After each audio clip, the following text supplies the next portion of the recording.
నమస్తే, welcome to HMTV. నేను సంపత్. బులెటిన్లో డీటెయిల్స్ చూద్దాం. మహబూబాబాద్ జిల్లా కంబాలపల్లి శివారు చిన్నవాగులో ఓ వ్యక్తి గల్లంతయ్యాడు.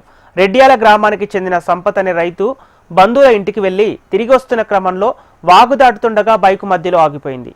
ద్విచక్ర వాహనాన్ని స్టార్ట్ చేస్తుండగా వాగు ప్రవాహానికి సంపత్ గల్లంతయ్యాడు. స్థానికులు అతడి కుటుంబ సభ్యులకు పోలీసులకు సమాచారం అందించారు. సంఘటన స్థలానికి చేరుకున్న పోలీసులు ఎన్డీఆర్ఎఫ్ బృందం గాలింపు చర్యలు చేపట్టారు. ఇక అనంతరం ఘటనపై కేసు నమోదు చేసుకుని దర్యాప్తు చేపట్టారు.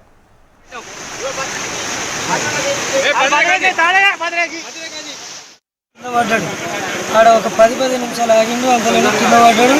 వెనకాల వచ్చి బండి పట్టినాం. బండి కూడా దొరకలేదు. అక్కడ తేలి ఈత కొట్టుకుంటాడు పోయిండు. అదే చూసినాం. అంటే ఇట్లా వాగు పెద్దగా వచ్చిందన్న. ఆ వాగులో పడ్డదాన్ని 2-3 చెప్తారు. చూసిరంటారు. మరి ఈయన ఎవరు తెలియట్లేదు కొడుక.